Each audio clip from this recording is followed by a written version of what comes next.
And we're live! Welcome, everyone, to the Wargamers Hangout. I'm Codex Dan, also known as Dan. And there are other people here, too. Introduce yourselves. Ladies first.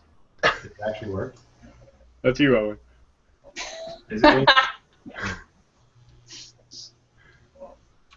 Alright, well, I'm Owen from Gaming with the Cooler. There you go. I'll go next. That's great. Spud, you should totally go next. And I am Spud from Spud our Chilling Wargamers. And I'm Miranda from Wargamer Girl, who occasionally posts videos once in a while. You can tell how well planned this was. Yeah, okay. I don't know. I'm like slowly developing an actual way to do this. So as the stream catches up to the people watching,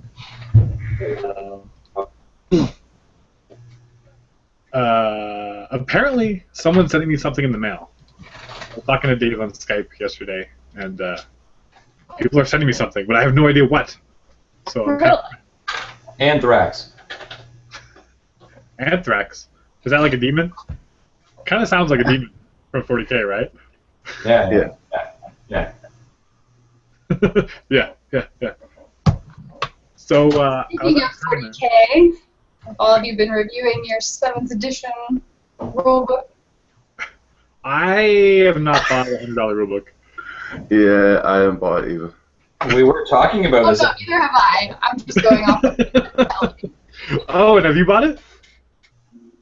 I have a copy. Does that count? Yeah, Owen knows what I'm talking about. Owen has bought it. So, No, I didn't actually buy it. we know.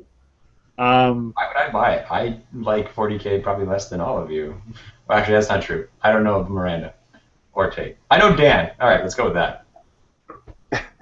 So, okay, so here's the thing about 40K, is when you work at mini wargaming, you play so much 40K that that it starts to wear down on you. At least that's what I found. It's a poorly designed game, and the company doesn't give two craps about it. I disagree that they don't give two craps about it. I think they give a crap and a half about it, but it's still just, they make money doing so many other things with their IP, the books from the Black Library and the video games. So the miniature games, I think my partner Tommy said it best, that they probably really like miniatures and making the models. Probably not the biggest fan of making rules. Oh my goodness. You're chocolate milk again? Of course, it's a ritual. Today is not the day I will chug it. One day, I'll chug the whole thing.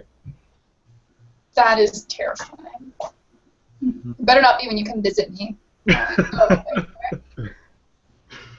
You know what? I'm like still on the fence, but the more I think about it, the more I really, really want to come down and visit Albuquerque. Yeah. Yeah, Twisted Bishop, these are all from Wrath of Kings. You can't get them yet, but you will be able to soon. That's a lot of models, actually. I didn't know you got that many. Yeah, they're... I don't know if I can really move my camera, because it's kind of far away from me. But it's like that many. There you go. Yeah, it's 3 of the factions. Damn it. All right. It actually seems pretty fun. I'm looking forward to it. I feel like this show should like start off with like a quick synopsis of what's been going on, or news that we have to share, or something. 7th edition's pretty news. A lot of people like 40K, but none of us really know much about it. Well, we'll get no. That's like general news though, but like personal experience news. You know. Well, I played in the biggest tournament in Canadian history for War Machine the other day. Bam. Ooh. I came in 6th. I lost only against the person who won the entire event. But then strength of schedule was like right in the side. Okay, you're downplaying it. You got to the final table. You were one game away from victory, and what I understand it was a close game. So you did it amazing, like so much better than everyone else. It was epic gameplay here. and then just because of the scoring rules of strength of schedule, you got thrown down to 6. But you were definitely among them. Yeah, the strength of schedule difference between 6th place and 2nd place was 0.5. And then there was, everybody was like, the guy who was above me was 0.05 above me, which I found hilarious because we had actually played each other and I beat him. I'm like, I see that you're higher than me on the strength of schedule. You must have played better players, which would make you a better player than they are. That's why you're higher. But I beat you. And that's what strength of schedule is. I agree. Strength of schedule is obnoxious because it takes all control away from you. Yep. There is a revised strength of schedule, which I don't remember all the things, but it goes into more like averages of all different things and takes a lot more stuff into account and makes it so it's more general numbers, so you can tie a lot more often in strength of schedule. Like for example, like the 2nd place to 6th place, how you're all so close, you probably would have all tied, and then would have gone to control points. I had control points by far. I had like 19, the next highest had like 13. So. Right, and so in general, the people who know about the revised control points agree that it's a much better way to score tournaments because it gives a little more control back to the players. Yeah. Not a whole lot, but at least something. Yeah, it's mostly people who drop out of the events. They ruin it. Yeah, that's the other thing. It's like, well, someone dropped. Okay, I'm screwed. Kind of like when I beat Keith. Indeed. I have not played War Machine properly ever. It's kind of. I've just been playing. Spud? I've been working on my Nurgle army for 40k, and I just do what I want with it, you know. I haven't even got the rule books or anything. I've just made my army and gone, this is what I'm using. I'll just do what I want. I made a giant Nurgle Demon Prince out of a toy from Lord of the Rings, the Troll King. This little beauty. Oh my goodness! So I primed him. I'm just waiting for the base to dry fully so he can stand up on his own because he's so heavy. That's awesome. So I've got that building that the army to go around. It's all pretty weird and stuff that you probably wouldn't really think, oh, that doesn't fit in, but it kind of does. I've just nurgled it all up and stuff, and then at weekend I went to go play Drop Zone Commander and Dread Ball. Yeah, I gotta play that on Monday. I won my Drop Zone Commander, very easy, and I thought we were going to get beat because I've never played it before, and then I played Dread Ball, lost my first game, and then won my second game. So. Yeah. Dread Ball's pretty quick, but like to pick up. But I haven't played Drop Zone Commander yet. I really want to.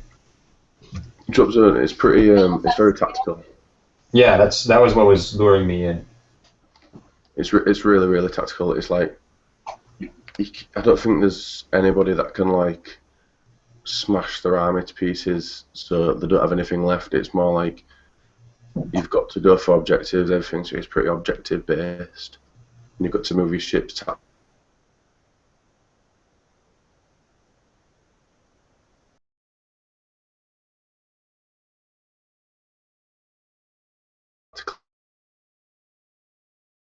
Oh yeah, the death kit certainly.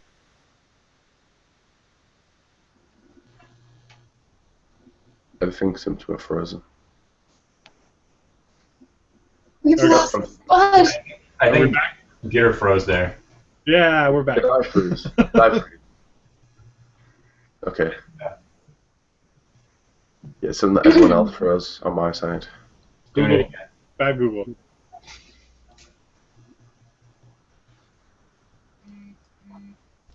All right, are we good now? Everybody can move again? Looks like it. I think we're good. We might want to jump into some of the comments. Oh, I think Dan exploded.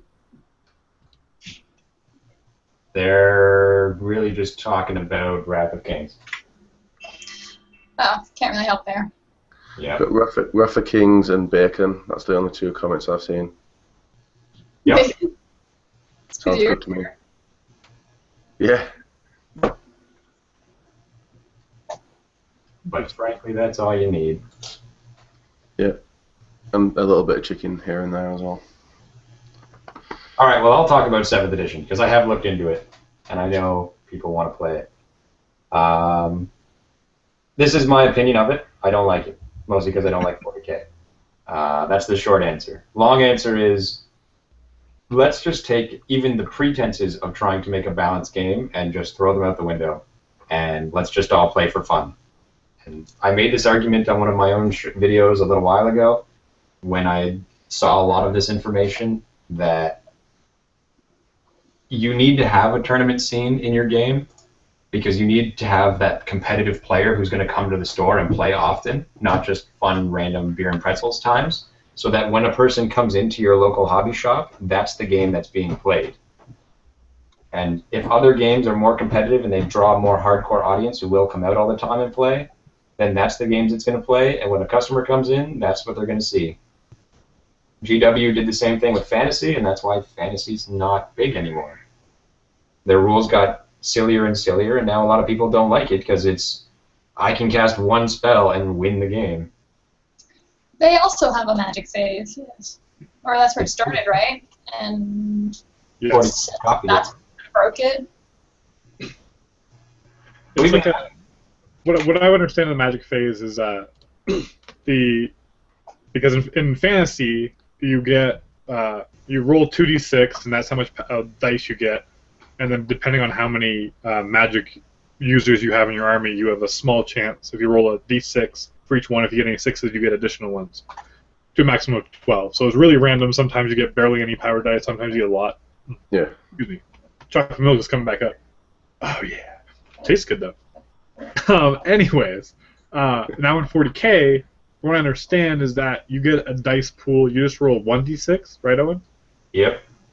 So you roll 1d6, and then you get the number. Is it the total mastery level? I believe it's the mastery level. So Psychers are between 1 and 3, I think. Mastery level. Yeah. So depending on what you have, like Grey Knights have tons of Psychers, and so all of a sudden they're really, really powerful again, in the magic phase at least. And then you get that many additional dice. And then to cast a spell, each thing has a different warp charge. That was in last edition.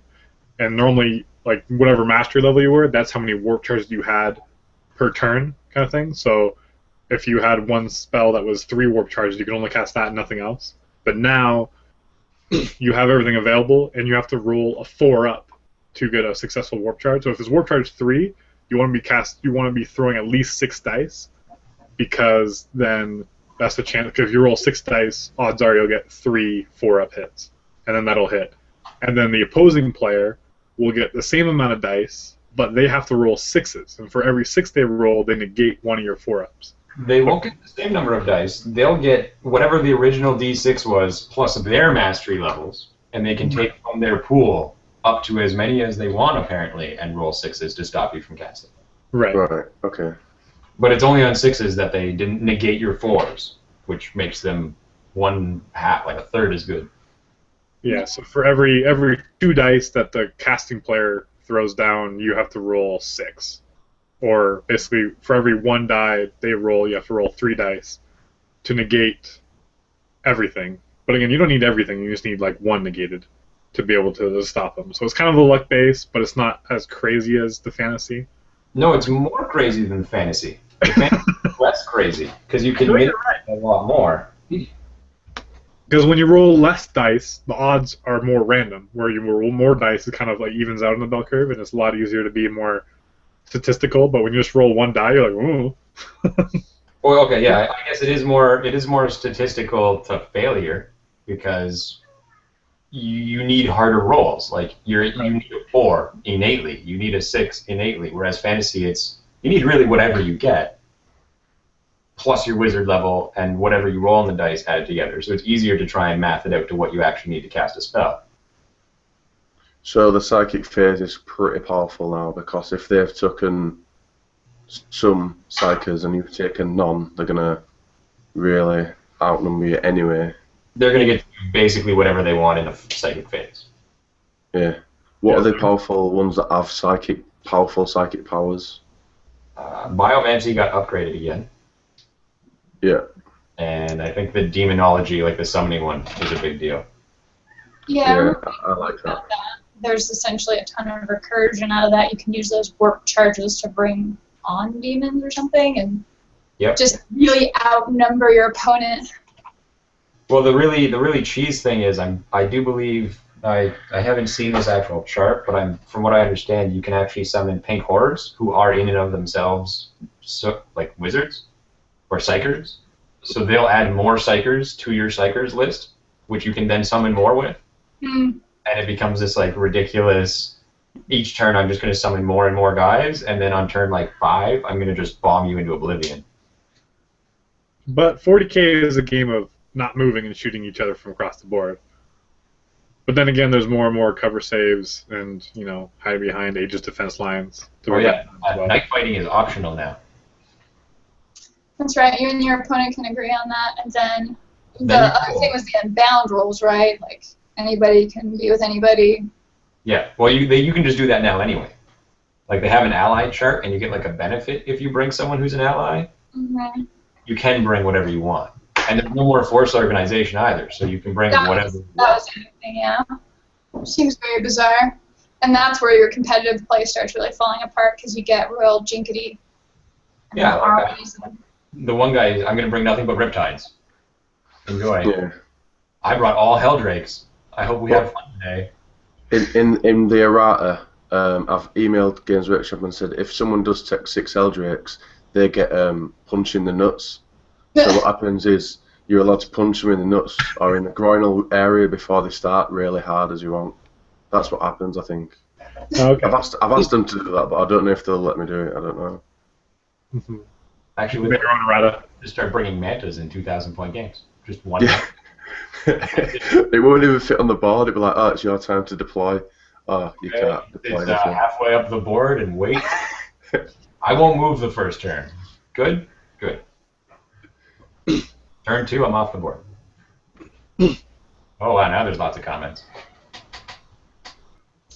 Indeed. Orks. They want to know about orks. Gamers in London City area. Who knows? Yeah. Well, there's like the Gorkatron thing, whatever.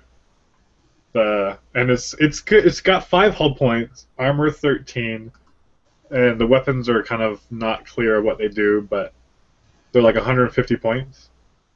I don't know. They seem all right. They look funny looking, which is what all orks is all about.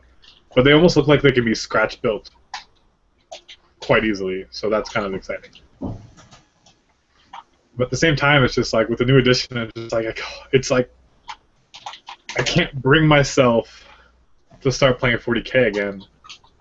Maybe when the new Orc Codex comes out, just because. Madcap Crazy says here that you can generate 30+ casting dice each phase with a Demon Herald army. Yeah, I'm going to say that demons are mental. Proper mental. They're so psychery. Well, Dave has been doing a new campaign for Mini Wargaming, and with him playing, Chaos and Demons. He recently acquired a new demon army, so there's a little hint what's coming. Who knows if I'm supposed to say this or not? Who cares? Anyways, he said he's been having tons of fun with the psychic phase because it's so powerful for him. But so he loves it, right? But well, you gotta remember, Dave also plays just for the silly fun and laughs. Right. But what's the point I'm getting to? Never mind competitiveness. Is that 40k is just more reinforced? Like you were saying before, for like fantasy, is that 40k is just it's just fun. And if you look at Mini Wargaming's site, they've been releasing videos and battle reports. But 40k, there's not that many normal battle reports anymore. It's all the campaign, and the campaign is just silliness. It's not really competitive, but it's more story driven. Where 40k really excels, and all of a sudden they're getting tons of views. More people are subscribing to the Vault. Mini Wargaming, they're doing the best they've ever done right now because of the campaigns, and it's kind of like two guys got together and agreed on custom rules that not completely, but mostly ignored all the other rules, and they had a game out of it, and they had a lot of fun, and that's kind of how the game is. Instead of actually, there's really no competitiveness like core anymore. Right, but how do you get someone to join that game? Right, that's what I'm saying. Like among friends, among a group of friends, is great.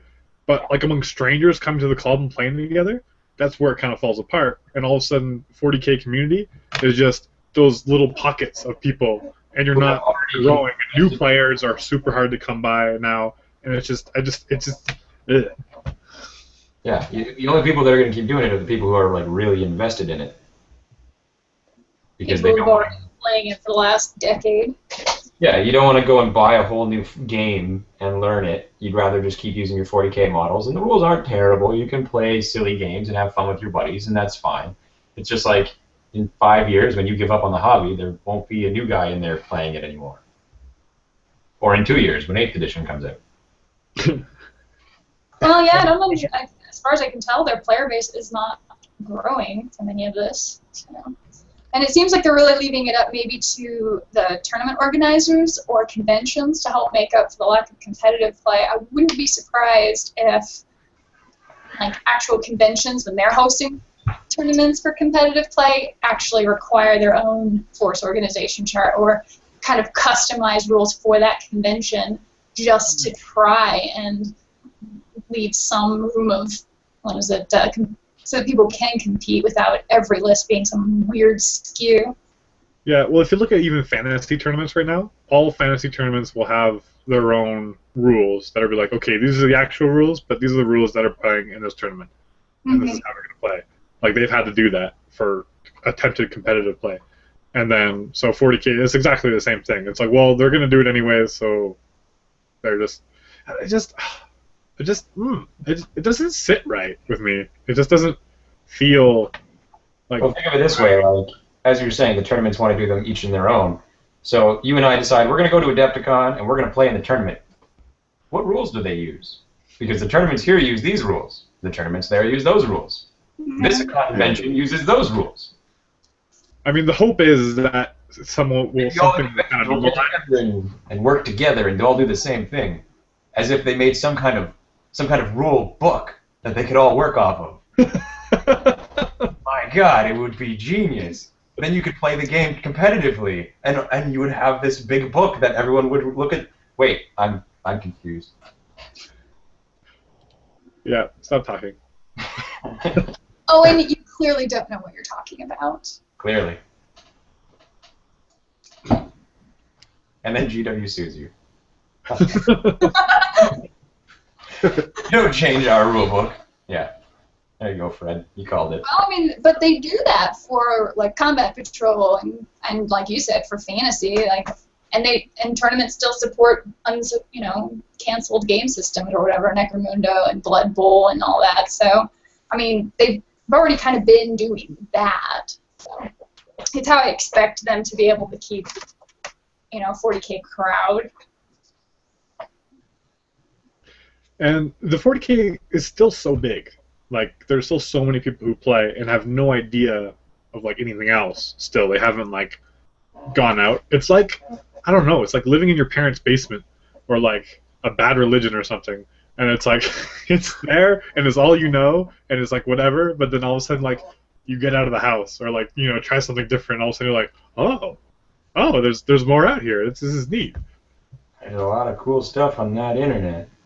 Yeah. So, like 2 years ago, I was in that basement, and then I kind of found everything, and then like this year, everything like Kickstarter kind of kicked off probably the end of last year, and now there's too many games, too many models that people want. So I think like Games Workshop have got a enemy now, but it's not just one company; it's just a vast amount of companies that are together.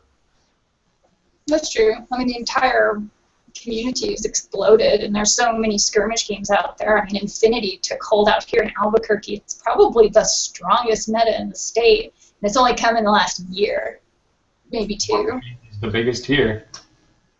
Yeah. Yeah, War Machine's pretty big in Canada. I don't really go to tournaments or anything at all. I'm starting to go. I never went to 40K ones or anything because I just wanted to punch people in the nuts. But so I want to start going to these other gaming companies and see what they're like as well.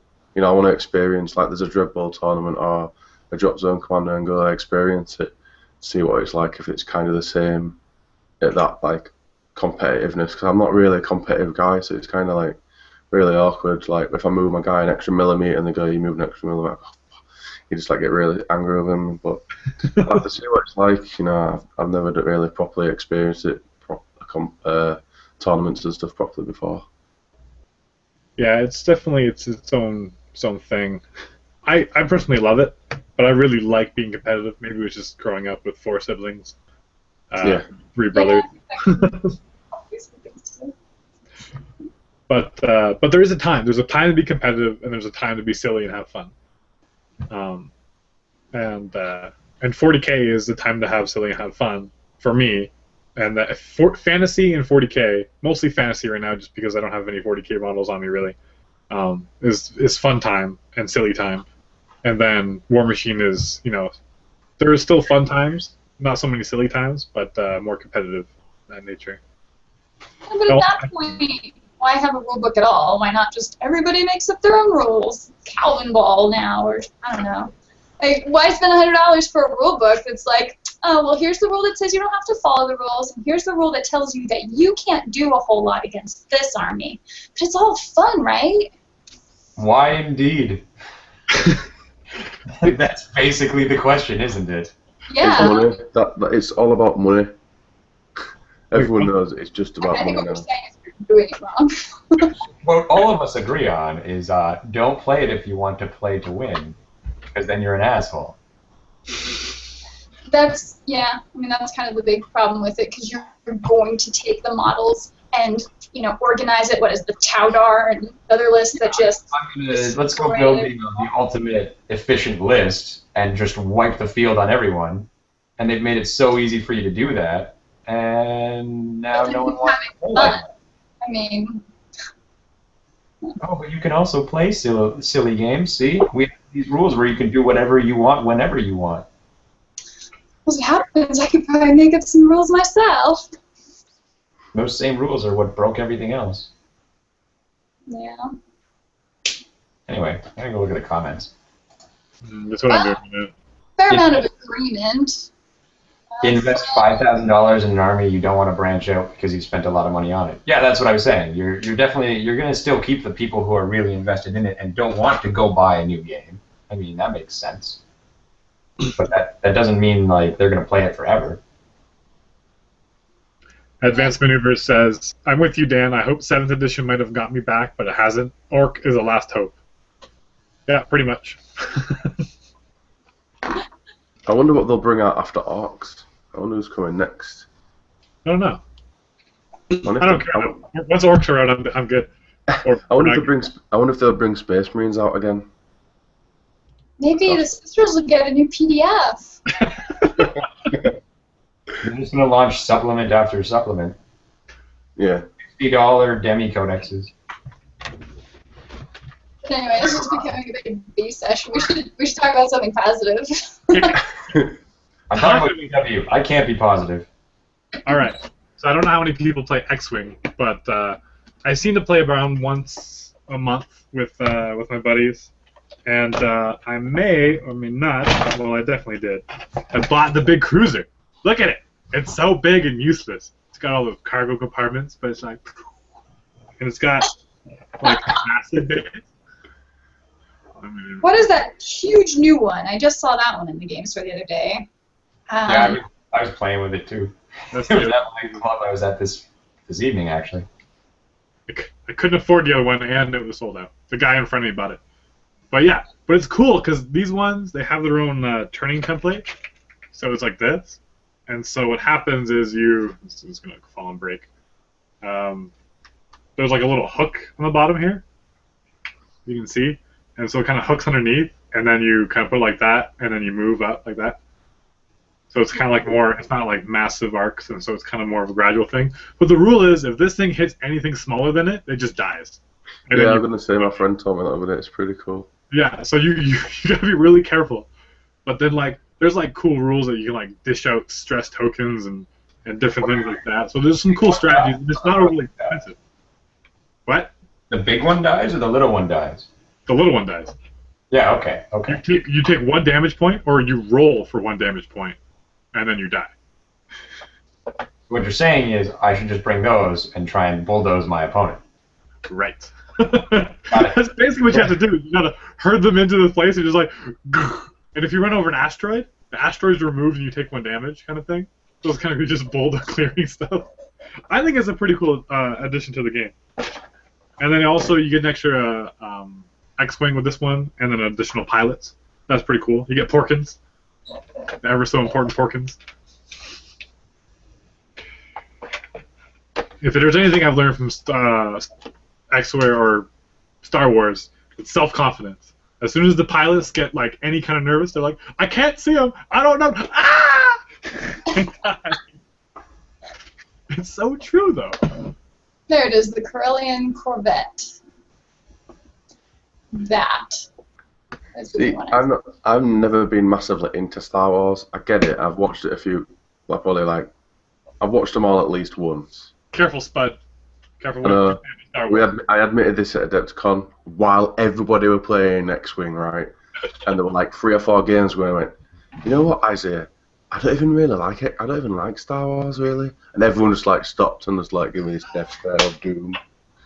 And I was just like, oh yeah, I do actually. I was kidding. I was kidding. Of course, I like Star Wars. Intimidated by this, you could just be like, "What?" Room full of nerds. Yeah, I love Jar Jar Binks. He's ace. He's my favorite character. You also be kidding, sir.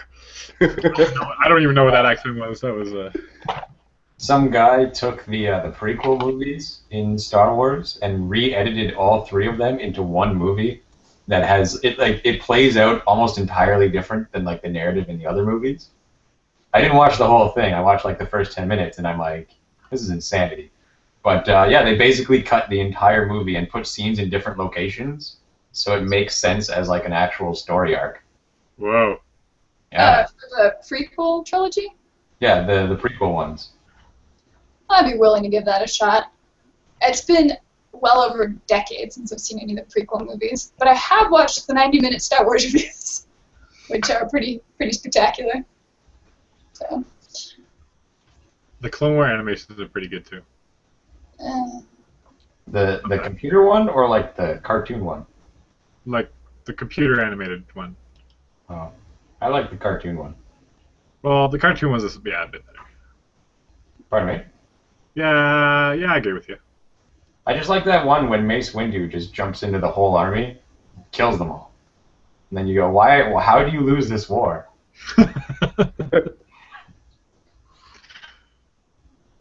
Oh, goodness. Did the re-edit to your memory, Owen, have Jar Jar in it? I don't know. Like I said, it's an hour and 50 minutes long, and I got about 10 minutes in. It starts off with Qui-Gon dying. At the beginning of the movie, and then that's what sets up the rest of the movie. The whole movie, so. Because they're like, none of it matters. They don't talk about like midichlorians or any of that. They go right into like Obi-Wan teaching him how to be a better person and failing. It's kind of like me trying to teach you how to be a better person, Owen. And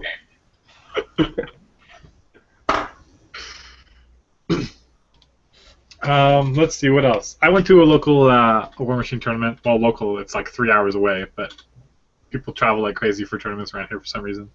Trying to get practice in for Lock and Load. But I played with Sturgis, the new caster, from the Kickstarter, and I managed to get a hold of one. I bought him for like $30 off of someone who got it from the Kickstarter. I think it was worth it. It's a pretty cool model. Anyways, he's a lot of fun. He's super fun, and I did really well with him. This is Sturgis the turncoat, right? Well, yeah. He's not. He's with Signar. He's not a turncoat yet. But there's the quick story. you know what I found out at that 90-person Masters tournament? 70 double adjudicator is as good as always. Dude, people are like talking, like, oh yeah, he has really weird lists, or like, they're like, what? He brought zealots and errants with E Fiora? You don't want to do that. No. And then people started like talking, oh, this is what you want to do with E Fiora. I'm like, really? Because he got to the final table. What have you done? Totally, Mark had no idea what was going on. Like, he got ready, like, I did my mini feat, right? And he's like, okay, I'm going to use my gun mages, kill all your errants. And then all my zealots ran up and went base to base in front of the errants. And I'm like, what are you gonna do? I mean, he ran a what are they called? Alexia's little minions. Yeah. Ran one of them up and stood like an inch away, and then time bombed it and killed a bunch of zealots. But I mean, it was a good move. I didn't think of that. Still, though, saved a lot of my guys from getting killed by gun mages. Or I've used it against Kador and not been killed by the snipers that they have. Oh, nice. That's very cool. I mean, not for me, but... Is there something that you can do with them? No Jar Jar. Yes, no Jar Jar. Agreed. So, when is lock and load? 2 more weeks? No, 1 week. Wow. This time next week I'll be driving, or yeah, I'll still be driving probably. Maybe arriving in Seattle. And then I'll have a day there to just hang out and have some fun, and then Friday, Saturday, Sunday. Serious business. Then driving back on Monday, and then recuperating on Tuesday, and then back to work. If you want to buy into Troll Bloods, I do recommend the starter kit. The starter kits in War Machine are actually a worthwhile buy, Mason. You can actually play games with them that are not just broken and overpowered.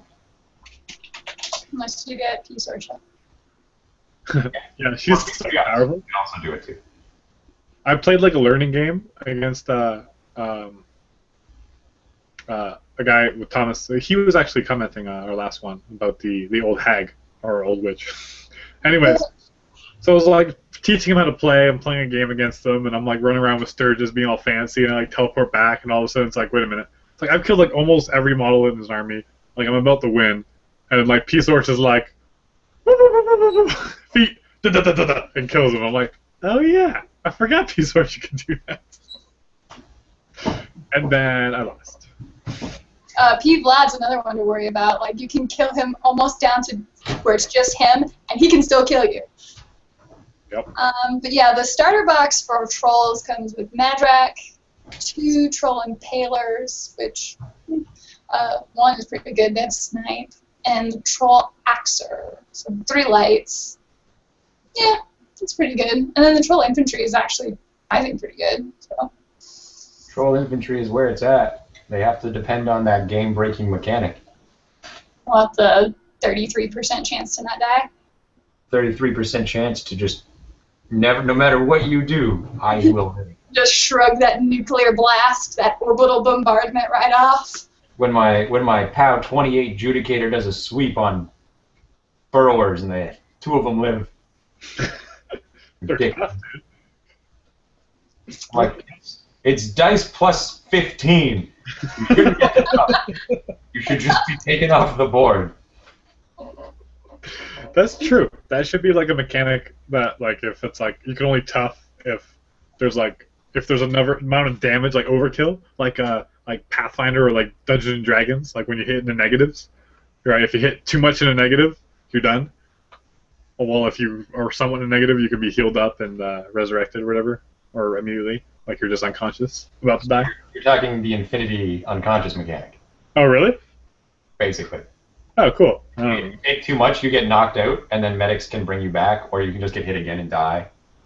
Yeah. But if you get knocked out, what if you get hit so hard you skip the knockout phase? I've only played Infinity one time. I'm sure you can just out and out die, though I'm not 100% on that. So if somebody in the comments knows Infinity better than I do, which is probably all of you, there you go. That's a neat game too. I would play Infinity. Oh. So speaking of Infinity, I got some Malifaux cards. So Mario sent me them. That too, actually. So yeah, Mario sent me these. It's the Sonya kit, or what's her face? The Fire Witchlings and Sam, metal face chick. Yeah. Name is Sonya. So anyway, so they came in the mail pretty quick, and so now with the cards, we're gonna try to play over Vassal. We'll see how that goes. And if that goes well, if you can play relatively quickly or whatever, maybe make some like simple battle reports or something about it or something. Because yeah, still. Sorry. A vassal battle report? Yeah, it would be more like pictures, right? I would take like screenshots and I kind of just narrate the game quickly. Is what I'm thinking. So yeah, primitive battle report. But I'm starting to get a few guys more and more interested in Malifaux. So Savages in their pictured battle reports. we might get. I might have some people to play with. Maybe in the next couple months. But again, I gotta learn the rules more. And that's what Mario over Vassal's for. I'm looking forward to that. It'll be a lot of fun. I like Mario a lot. He's really fun. No, he's really nice. He sent me the Lilith pack as well, so I should probably amass those models now. But I really want to learn Pandora. But I think Lilith might be more important for scenarios, just because of all my stupid, insignificant models. Mm-hmm. I played Mario in a intro game at Adepticon, and it just smashed me to pieces. And I'm like, yeah, a really good game, that. So what did you learn from Malifaux? Don't play Mario. See, interestingly enough, I played Mario, and I later found out that he held back a lot of cards. He had like 5 cards that were all above like 12. Yeah, I think he cheats against us because he was doing that with me. He was like, oh, sorry, I've got 5 13s in my hand and stuff, like red 13s, and I'm like, that's fine. 5 13s, huh? Yeah, I'm like, I'm sure there should be only 4, if anything. I swear, he played a 15 against me. An I-wing card. Oh, okay. No, but he actually held them back. He didn't play them because he kept on smashing everybody at demo games, and it was like a thing. He's like, "Oh no, I'm supposed to get people to play this game, not destroy them at it." But then I started destroying them. I was like, "Ooh, wait, I understand this game," and I like did some like little things that he wasn't expecting. He was like, "Oh my goodness!"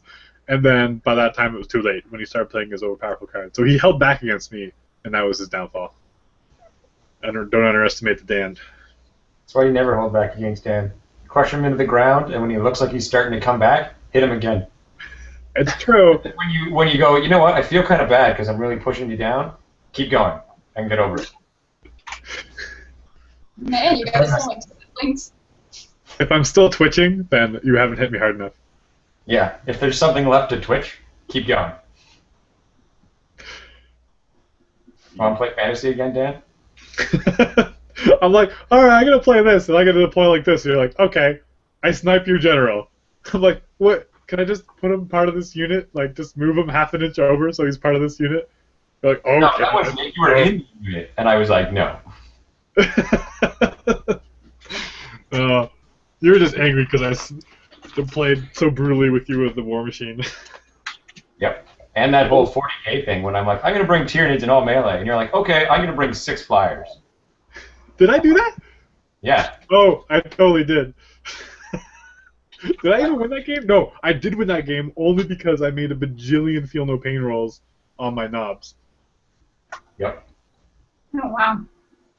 Feel No Pain's another one. Although Feel No Pain can actually be ignored if you have double strength or whatever. Yeah, well, so can Tough. Like, if you have grievous wounds or there's, like, certain models if you're, like, the... Well, but that's just an ability. It's not like I hit you with... Right. Your strike, and you just rub it off because you rolled a 4 or a 5.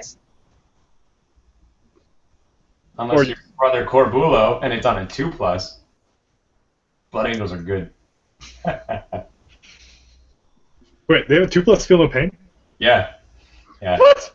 Unless he's been changed in the new book, which I don't think there has been a new one. He's like a sanguinary priest character, and he has a 2-up Feel No Pain, and he gives out Feel No Pain to everybody within his within 6 or something. Oh wow! When you bring Dreadnoughts. That's all I ever brought. I'm like, I'm gonna play Blood Angels, so I brought 9 Dreadnoughts. Yeah, that was when we had a force organization shirt. I don't even have to pretend anymore. Now I can just be like, 9 Dreadnoughts. What are they? All Furioso.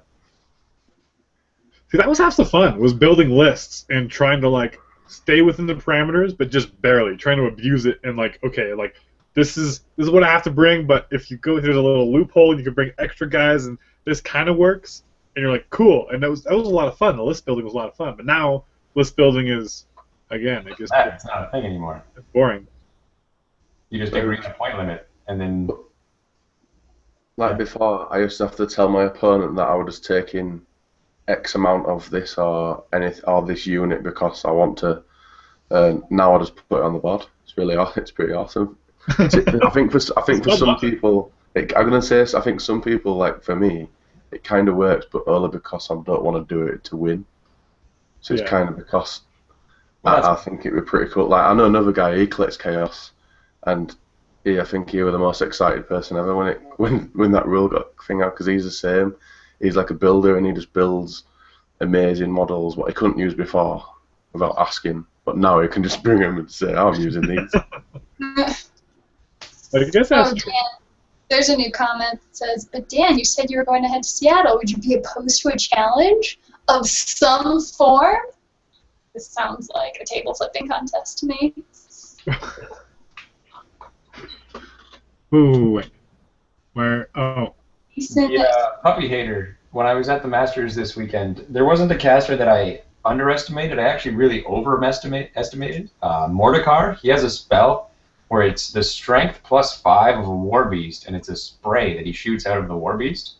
I didn't realize that killed the war beast when he did it.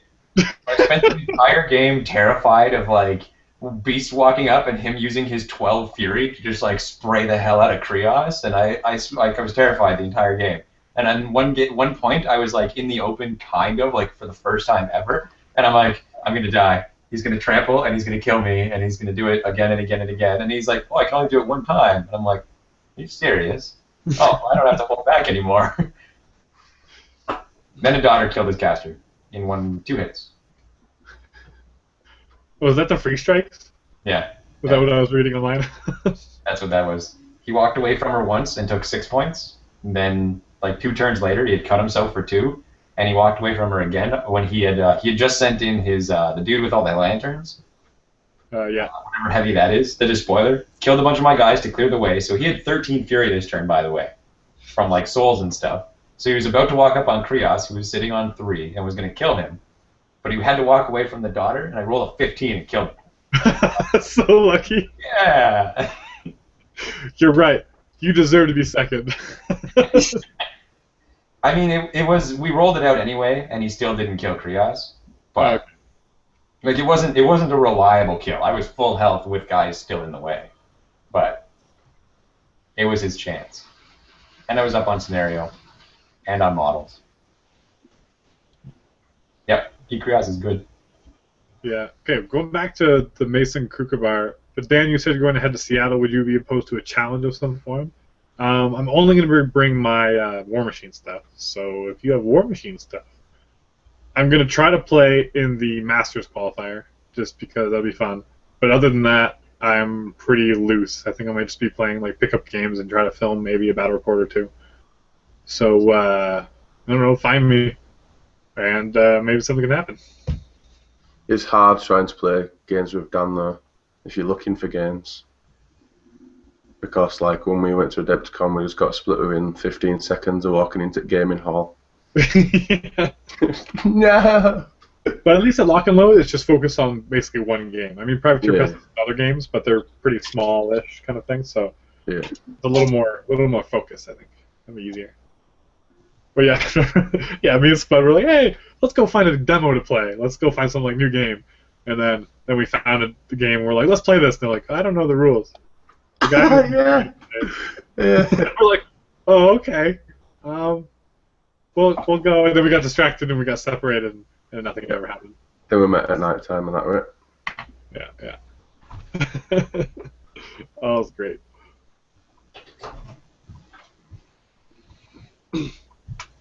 Righto. What are you guys all painting right now? Absolutely nothing. I'm building dudes. I'm not painting. What are you sending? My Nasir army. My Ashen swordsman. Lovely. Stripping my robots from Dreadball and doing them again. I have a new favorite model in tabletop gaming. Oh yeah. Iana something or other. Ayana. No, it's from Wrath of Kings. Oh. Okay. In the Nassier faction. Yeah, Aliana Heska, and basically you've got this big red mask and big horns and two big swords. I don't know. It's just cool looking. That whole faction looks good. Yeah. Oh! I have something to share. I totally found this randomly on a camera from before to see if this screen share works. It froze. Oh my. So I was shaving my huge beard when I had my braids. Oh my. I thought it was hilarious. Anyways. Oh no, I went purple. Ah, demons hit again. This is what happens. I don't know why my webcam does this. There's no amount of troubleshooting has fixed it. Oh, yeah, that's right.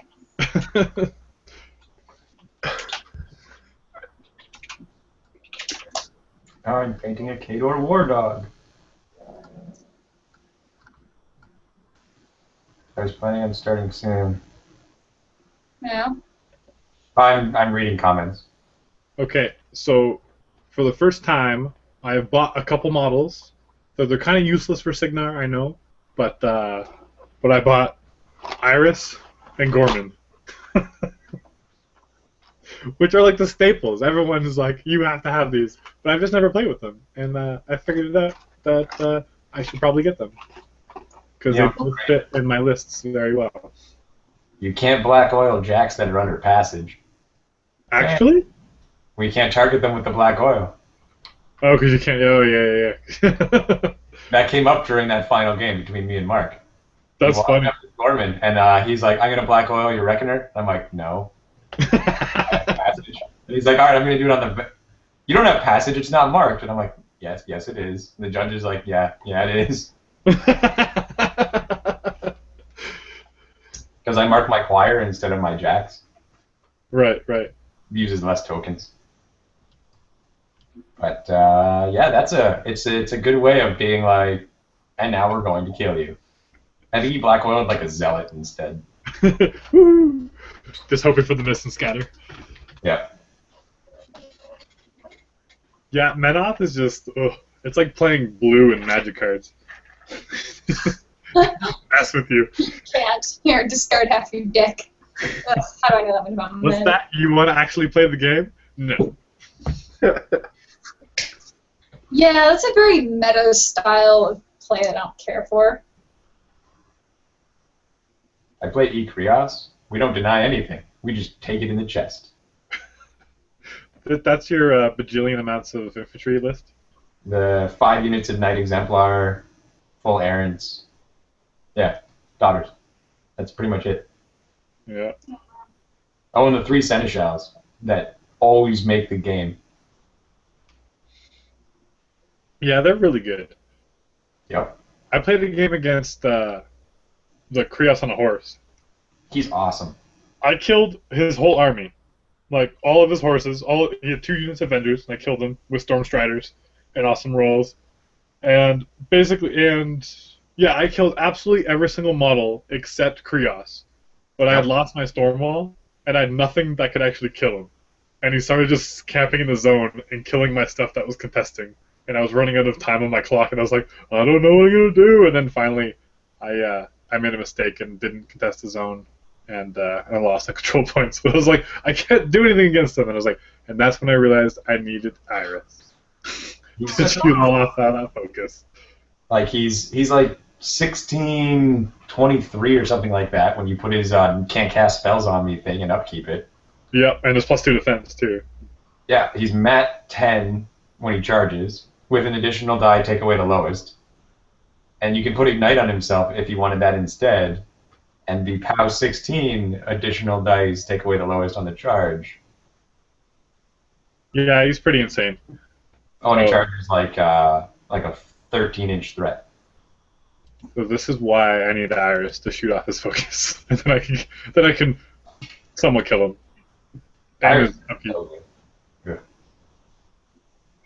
So is having Dispel on your heavies. Also good. Yep. He took off Arcane Shield. And then he feeded and took off it out again.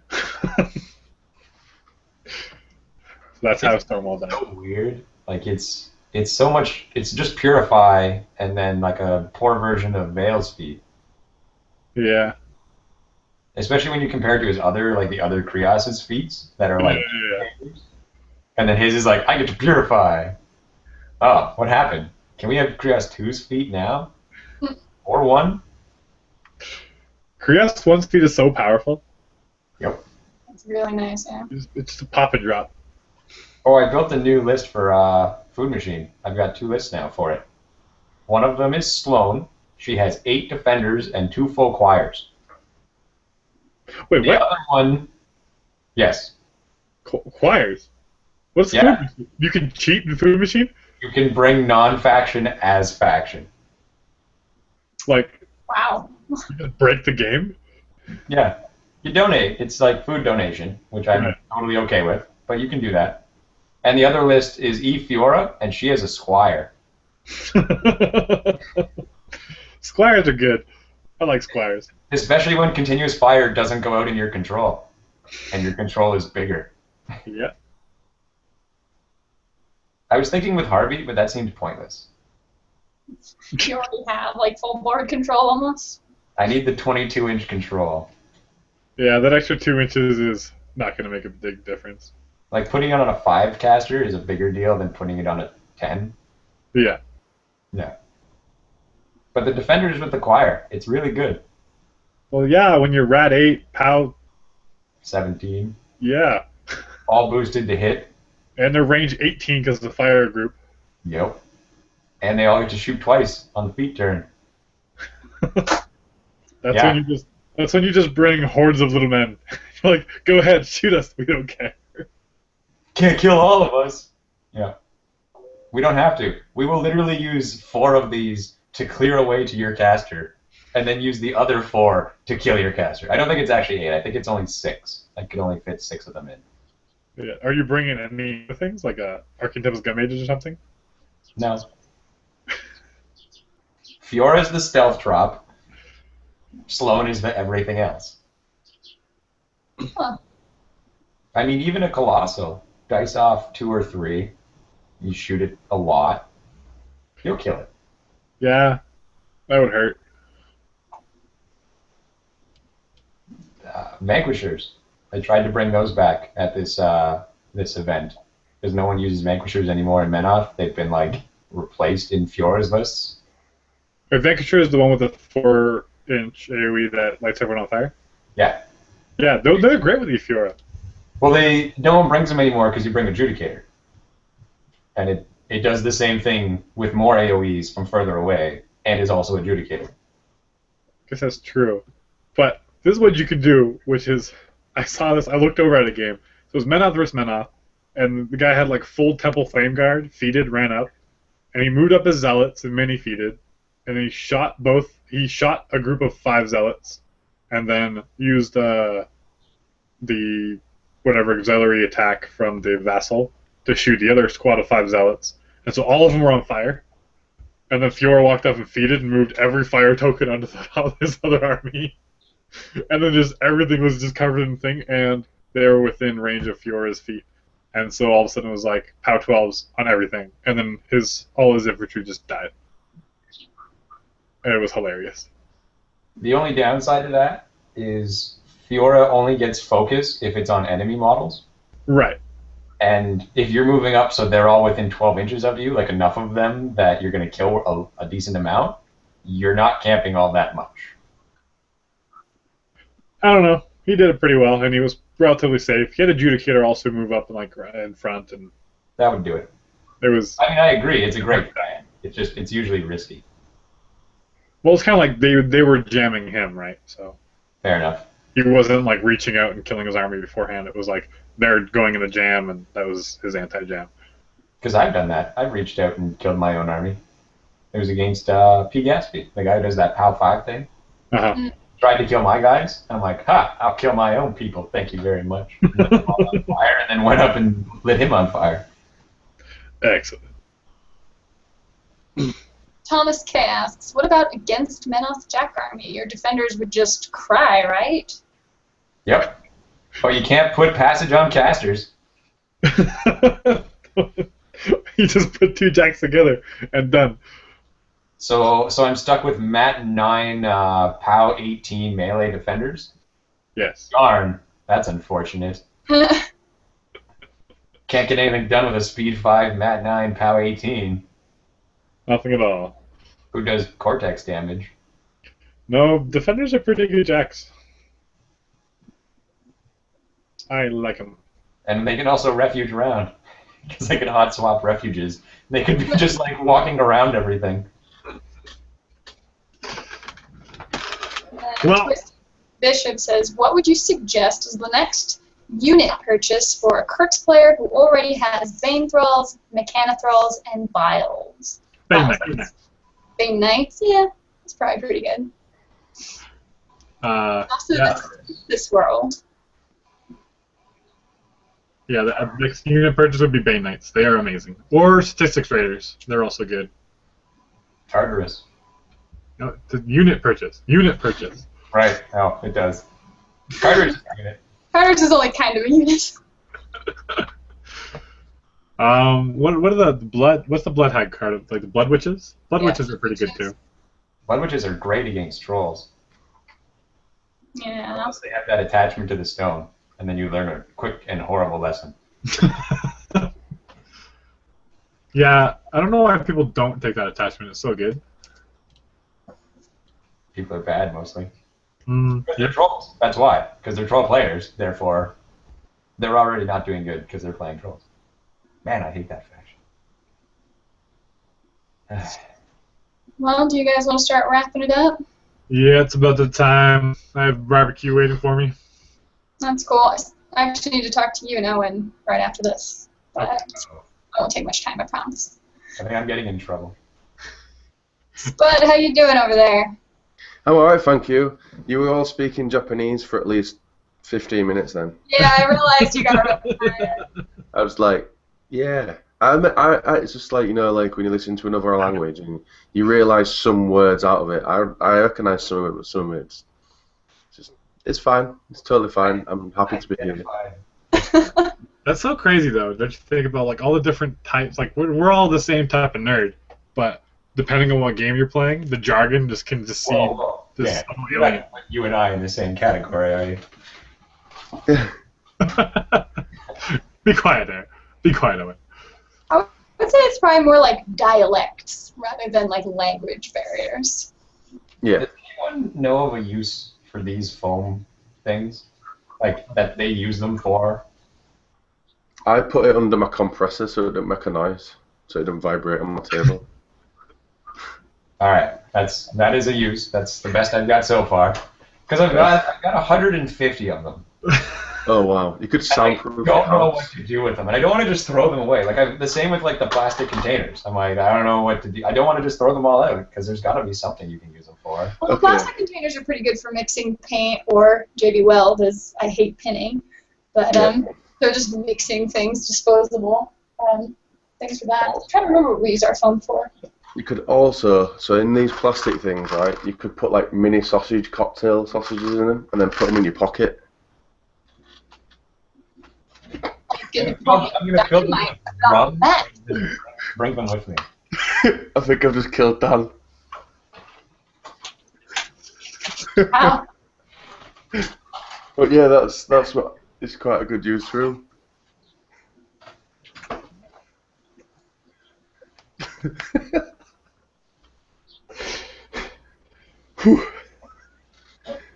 Spud, I love you. You're hilarious. Please tell me you've actually done that. No. No, I haven't yet. Not yet. Not yet. Future video.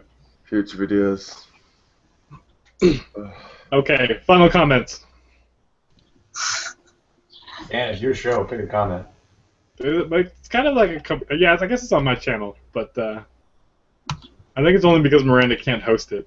You make the phone calls. You get to choose. I'm fine with not hosting it. I don't need yet another system of things to deal with. So what are you guys' thoughts on having like more people? Should we try to have it like a bigger group of people? Or do you prefer like small, 2 to 3 people or 4, whatever? Tell me your thoughts. I look so weird in purple. You look fabulous in purple. I was supposed to say it. Yeah, you look fabulous. Okay, well, what, Owen, what? The more people you add, the longer the shows can seem to be, or need to be. Because, I mean, right now, you break it up, because everyone really wants to have, like, their moment to talk, right? I mean... Okay, Owen's done. So anyways... You know what I mean, though. You know what I mean? Yeah. It's true. And on Google Hangouts especially, it's a little delayed, and so it's talking over people is a lot more common. So I'm going to experiment maybe with Skype at some point if I get that hooked up through streaming through YouTube, because that's a little more, it seems just tiny bit more real time, so there's a little less talking over each other and clearer thoughts. Yeah. I think. I don't know. Soak them in PVA glue when you put them in little cubes and use them as bricks. That sounds cool.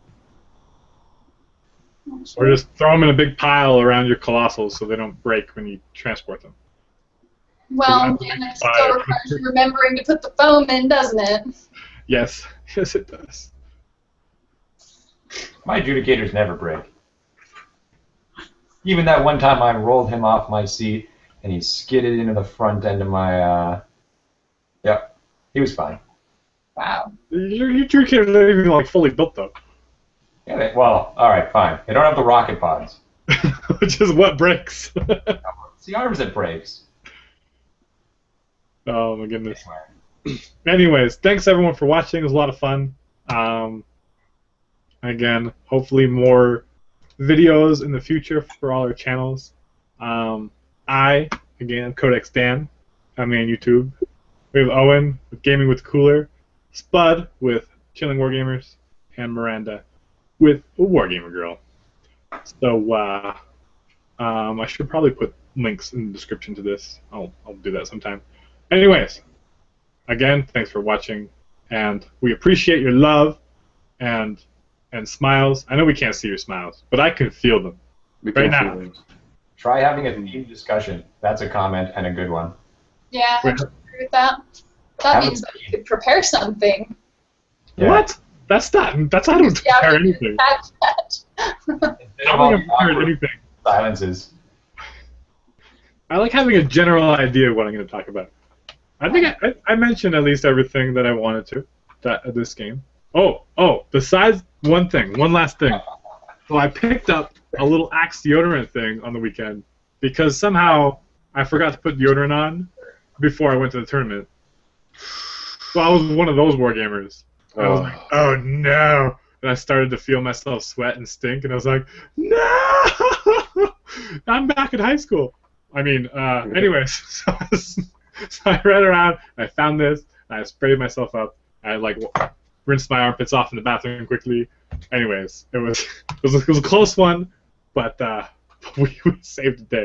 I don't even know why I just shared that. I was just like, what are we talking about? It was a funny story, okay? I thought so. You get it, Dan. Don't shower, okay? That, and I wore women's pants for a day last week. But we don't need to get into that. Anyways. Oh, my life. It's just a mess. Okay. Good night, all, before Dan says something incriminating. Very well. Wait, how do I stop this? I gotta figure it out. Okay, stop. Goodbye. Farewell. Bye-bye.